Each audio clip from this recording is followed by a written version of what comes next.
ভাই এটা তো বলতে পারবো না, আমি যেটা দেখি, আমি তো আর সারাদিন ওনারে নিয়ে বলে থাকি না, আমার কাজ থাকে। আমি এটা জাস্ট উপমা দেওয়ার জন্য বললাম। আপনারা তো এইখানেই আছেন, উনি আমেরিকা চলে গেছেন, উনি আমেরিকায় গিয়ে সাংবাদিকতা এইটাই আর এই যে পিনাকি ভট্টাচার্য আরো অনেককে দেখি। এই যে আমাদের ইয়েতে ছিল যে আপনার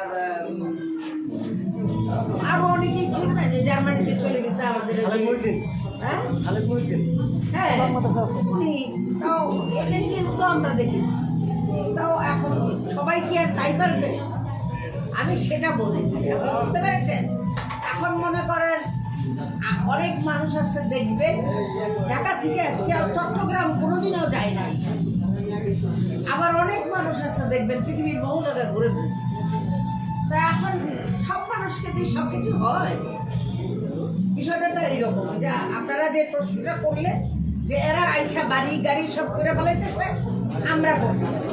এখন আমরা যতটুকু করতে চেয়েছি আমরা ততটুকু করতে পেরেছি। আমরা যে এই যে 38 বছর আমার এই অঙ্গনের বয়স, এত ছোটবেলায় এসেছিলাম, এখনো আছি।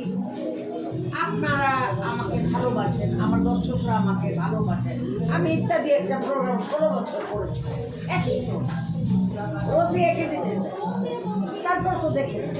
তাই এখন মনে করেন যে আমি চেয়েছি এটাই, আমার বাড়ি গাড়ি হওয়া লাগবে, আমার একটা প্রাডো গাড়িতে চড়তে হবে, এরকম কোনো টেন্ডেন্সি নিয়ে আমি ফিল্মে আনি।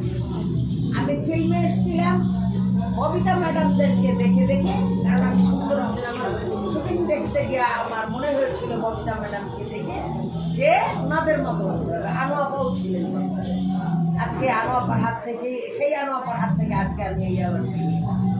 তো তেমন করেই মনে করেন আমি ওনাদের মতো হতে চাই। এখন ওনারা কে কতটুকু কী করতে পেরেছেন, ওনারা কত তাড়াতাড়ি কুইক এসেই বাড়ি গাড়ি করতে পেরেছেন, এটা নিশ্চয়ই আপনারা আপনাদের অগ্রণী যারা আছেন তাদের কাছে জেনেছেন।